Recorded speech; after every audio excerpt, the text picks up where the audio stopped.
আসসালামু আলাইকুম, সবাই কেমন আছেন? আমি আবার হাজির আপনাদের মাঝে মিশরের রাজধানী কায়রো থেকে মোহাম্মদ সুলতান। আমি বলবো এখন কিছু কথা, সেটা হলো আমাদের যে নতুন ভাইগুলো বাংলাদেশ থেকে আসতেছেন ওদের বিষয় নিয়ে। অনেক আশা নিয়ে আসতেছেন, অবশ্যই আশা পূরণ হবে। দোয়া করি আল্লাহর কাছে যেন সবার মনের আশা আল্লাহ পাক পূরণ করে। সৎ আশাগুলো, আমরা প্রবাসী আছি কিছু টাকা ইনকাম করার জন্য, নিজের ফ্যামিলিকে প্রতিষ্ঠিত করানোর জন্য। আপনি একটা প্রবাসে যাওয়ার পরে আপনার সম্পূর্ণ সিচুয়েশন চেঞ্জ হবে। মানে আপনার মনে হবে যে আপনি মনে পৃথিবীতে এখন আসছেন, আর আপনার এখন থেকে কষ্ট শুরু। হয়তো বা আপনি সামনে 2-4-5 বছর যদি ভালো কষ্ট করতে পারেন, তাহলে আপনার ভালো কিছু হবে। যেমন আপনার ভিতরে একটা ত্যাগ সৃষ্টি হয়। সে আপনি বিদেশে আসলে বা যে কোনো রাষ্ট্রে গেলে আপনার প্রথমে একটা ত্যাগ সৃষ্টি হবে। মন মানসিকতা আপনার জিরোতে আসা পড়বে। জিরোতে আসার পরে আবার আস্তে আস্তে আপনি থাকতে থাকতে ওদের দেশের চলাফেরা কন্ট্রোল করার পর আপনার কাজকর্ম, ইনকাম সোর্স, এগুলো আস্তে আস্তে আপনি আবার জিরো থেকে কি 1 1 2 2 এরকম করে আপনি আবার উপরে উঠবেন। তখন আপনার মনটাও কি বড় হবে। এটা আপনার একটা অভিজ্ঞতা। তো প্রবাসে আসলে বা মিশরে আসলে মন খারাপ করার কোনো বিষয় নাই। আপনি সব থেকে বেশি যেটা আপনি সম্বল করতে পারবেন প্রবাস জীবনে, সেটা হলো আপনার অভিজ্ঞতা। মানুষের সাথে চলা, কথাবার্তা বলা, কিভাবে কথা বলতে হয়, কোন পোশাক পরতে হয়, কি খাবারে আপনার শরীর সুস্থ থাকবে, বা কোন লোকটার সাথে চলা যাবে না। এটি কিন্তু ভাই বাংলাদেশে আপনি শিখতে পারবেন না। কেন শিখতে পারবেন না?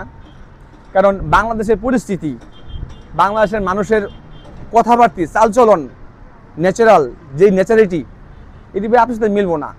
এই বিদেশের সাথে মিলবো না। কেন মিলবো না সেটা আপনি প্রমাণ পাবেন।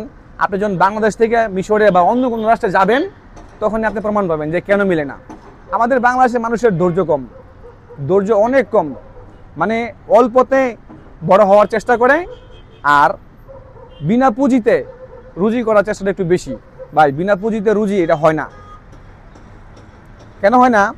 কারণ বিনা পুঁজিতে রুজি তারাই করতে পারে যারা নাকি অলস। আপনি অলস না, আপনি কাজ করতে আসছেন বিদেশে, অবশ্যই আপনার পুঁজি করতে হবে, তারপর রুজি করতে হবে। আপনার পুঁজি কি? আপনার পুঁজি আপনার শরীর, আপনার ধ্যান, আপনার ধারণা, আপনার হাতের কাজ। আপনি প্রবাস জীবনে আপনার এটাই সবচেয়ে বড় পুঁজি। অবশ্যই যারা প্রবাসে আসবেন, যে আইনটা কিন্তু অবশ্যই আপনি মেনটেন করবেন। আইন যেটা আছে সেটা আপনাকে মানতে হবেই। আপনি আইনের ভিতরে থেকে আপনি যা কিছু করতে পারেন। হ্যাঁ, বলতে পারেন যে ভাই এটা তো অপরাধ, আমি তো গতকালকে করলাম, আমাদের কেউ ধরলো না, আমাকে তো কেউ কিছু বললো না। ভাই আপনি গতকাল কি করবেন? আপনি গতকালকে করছেন, আপনি আজকে করবেন, আগামীকাল কি করবেন? এই 3 দিনের ভিতরে আপনাকে কেউ কিছু বলে নাই, কেউ ধরেও নাই, কেউ জিজ্ঞাসা করে নাই। আপনি জানতে পারছেন যে এটা অবৈধ, বা আপনি জানেন না যে এটা অবৈধ, কিন্তু এই 3 দিনের খেসারত আপনার 14 দিনের মাথায় দিতে হইতে পারে। বা আপনি 10 দিন করলেন, আপনি 11 দিনের মাথায় আপনি এই 10 দিন যে কাজ করছেন বা অবৈধ কাজ করছেন, বা আপনি মানে যেটা আইনি বিরোধী কাজ করছেন, সেটা কিন্তু আপনার 11 দিনের মাথায় আপনাকে সেই খেসারতটা দিতে হতে পারে। ভাই আমি একটু চালু কথা বলতেছি, এই কারণেই আমি চাই না লম্বা সময় নিতে আপনাদের নেট খরচ করতে। এমনি আমারও প্রচুর নেট খরচ হয়। তো মানে এই শর্টকাটে কথা বলার জন্য আমি আপনাদেরকে এই থিওরিগুলো বোঝানোর জন্য। ভাই অবশ্যই আপনারা ভালো থাকবেন। আর আমি ভাষা শেখানোর পাশাপাশি আপনাদেরকে মিশর সম্পর্কে আইডিয়া দেব। আপনারা অবশ্যই শিখবেন বা শুনবেন বা জানবেন, এতে আপনাদের অভিজ্ঞতা বাড়বে। আর যারা মিশরে আসছেন, কাজ নিয়ে সমস্যা বা কাজ পাচ্ছেন না, বা আপনাদের যে লোক আনছে, দালালে আনছে, সেই মতো আপনারা কাজ পাচ্ছেন না, ভাই কোনো সমস্যা নাই। দালালে 50,000 বলে আনছে, আপনারা এখানে বেতন পাচ্ছেন 20,000 টাকা, ভাই সমস্যা নাই তো।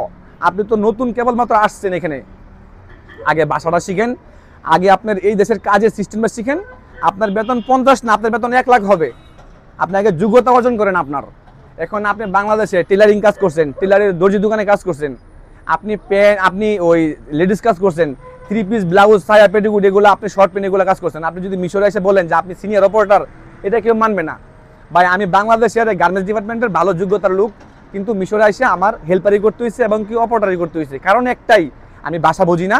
সেই কারণে আমার সমস্ত ধ্যান, ধারণা, জানা, অভিজ্ঞতা সব জিরোতে নিয়ে আসছি, শুধু ভাষা বোঝার কারণে।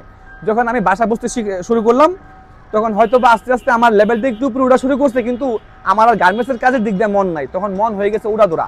যেমন উড়াদোড়া, আমি বিশেষ করে আমার গার্মেন্টসের কাজ বলতে, আমি গার্মেন্টসের একটা যোগ্যতার কাজই করি, কিন্তু আমার গার্মেন্টসের কাজে মন বসে না, বিশেষ করে মিশরে। কারণ জানা তো সব হয়ে গেছে, যেমন পাখি উড়াল শিখলে আর পুষ মানে না, তো মিশর সম্পর্কে আমার সম্ভবত উড়াল শিখা হয়ে গেছে, সেই কারণে মিশরের কোনো কন্ট্রোল বা পুশ আমার মানতে কষ্ট হয়। তো সব কিছুর পরে তো আমার ইনকাম করতেই হবে, রুজি করতেই হবে, যেহেতু সংসার আছে, ফ্যামিলি আছে, বিদেশ আসি টাকার জন্য। তো ইনকামের বহুতগুলো ওয়ে আছে। তো আমি হয়তো বা অন্য ওয়েতে ইনকাম করি, আর আপনারা হয়তো অন্য ওয়েতে ইনকাম করবেন। সবাই তো আর এক ওয়েতে ইনকাম করে না। তো আশা করি নতুন ভিডিওতে আপনারা আরও ভালো কিছু শিখতে পারবেন, জানতে পারবেন। আমার পাশে থাকুন, আর অবশ্যই ভিডিওটা আপনি লাইক শেয়ার করে দেবেন, কারণ এই ভিডিওগুলো আপনার অন্য ভাই ব্রাদারের কাছে পৌঁছাইলে তারাও দুই একটা ভাষা শিখতে পারবে বা মিশর সম্পর্কে একটা আইডিয়া নিতে পারবে। ভাই, জানলে তো সমস্যা নাই। আপনি যদি একজন লোককে একটা ভালো বিষয় জানান, সেটা উনি যদি আপনাকে ভালো কিছু না বলে, তাহলে আল্লাহর তরফ থেকে কিন্তু আপনার কাছে ভালো একটা কিছু আসবেই, সেটা এখন আসুক বা পরে আসুক। আপনি বুঝেন আর না বুঝেন, আপনার জানতে বা অজান্তে আপনি ভালো কিছু একটা পাবেনই, যদি আপনি মানুষের সাথে ভালো ব্যবহার করেন।